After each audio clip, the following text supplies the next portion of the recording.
Data centers are starving for power. Every new AI cluster requires an immediate, massive influx of electricity just to spin up. The standard approach is to connect to the regulated utility grid, but utilities are monopolies crippled by bureaucracy. Connecting a new hyperscale facility today means sitting in an interconnection queue that takes anywhere from 2 to 5 years. For AI timelines, waiting 5 years is a failure. The second option is heavy industry, traditional gas turbines.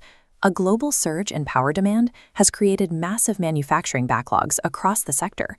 Turbines are no longer a quick fix. If you're trying to invest in the AI power bottleneck, you are stuck in a dilemma. You either buy into these slow, safe monopolies, or you take on the extreme volatility of niche technology upstarts. This brings us to a specific high-speed alternative, solid oxide fuel cells, manufactured by companies like Bloom Energy. Sticking with the regulated grid provides baseline portfolio safety, but it guarantees you miss the hypergrowth window of the current AI deployment cycle. Going with on-site fuel cells allows you to capture immediate hyperscaler capital. Tech giants pay for speed, but it exposes your portfolio to incredibly high capital costs and extreme historical market volatility. To evaluate this trade, we have to strip away the stock market panic and the venture capital hype. We need to weigh the pure engineering economics of fuel cells against their historical financial baggage. Making a sound decision in this niche sector requires explicitly separating a company's underlying physics from its legacy market drama. Bloom Energy was born inside the Silicon Valley venture capital machine. Backed by heavy hitters, it launched with massive hype that eventually collapsed when the market realized power infrastructure does not scale like a software startup. The defining trauma for the stock came in 2019 when short seller Hindenburg Research released a blistering attack on the company. This chart tracks the turnaround. Hindenburg alleged severe unprofitability, hidden debt, and a devastating engineering flaw, that their fuel cell stacks degraded and died after just 3 years, wrecking the unit economics. Today, the reality is different. The engineering has improved, doubling the stack life to 6 years, and management successfully refinanced that legacy debt into long-term green bonds. The technical turnaround is verifiable, but this requires a specific trade-off. You have to accept the risk of holding a highly controversial asset in order to capitalize on a potentially mispriced turnaround.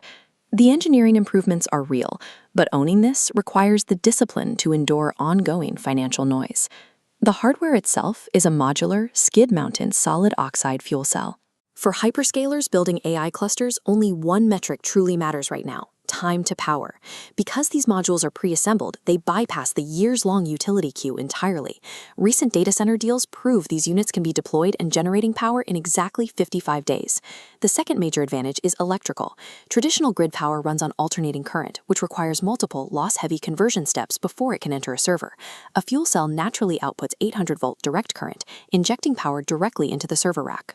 Skipping that DC to AC and AC to DC conversion saves a massive amount of energy and hardware. For power-dense AI racks, that direct DC feed is a critical structural advantage. Speed and efficiency come at a steep price. The initial capital expenditure for these fuel cells sits around $3,000 per kilowatt of capacity. Returning to our scorecard, the hardware offers an 800-volt DC architecture, which results in a lightning-fast 55-day deployment for the data center. The trade-off is the massive initial capex. You are explicitly sacrificing cheap levelized power costs in exchange for raw speed. Tech giants are perfectly willing to pay a massive hardware premium today if it guarantees they avoid a 3-year grid delay. To understand the environmental profile, look at the physics. These cells generate electricity through a continuous electrochemical reaction, completely devoid of combustion. Nothing is burning. Because there is no fire, the process eliminates local pollutants like nitrogen oxides and sulfur oxides. And after the initial startup sequence, the reaction is self-sustaining, requiring near-zero water inputs. This creates a unique geographic superpower. The units can be stacked vertically, requiring a fraction of the land used by traditional power plants. They are quiet and compact enough to be deployed in incredibly dense urban centers. They still rely on a steady feed of natural gas, and they do produce carbon.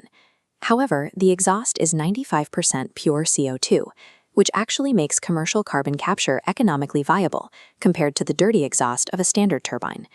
Updating the matrix, the core input here is the electrochemical reaction itself.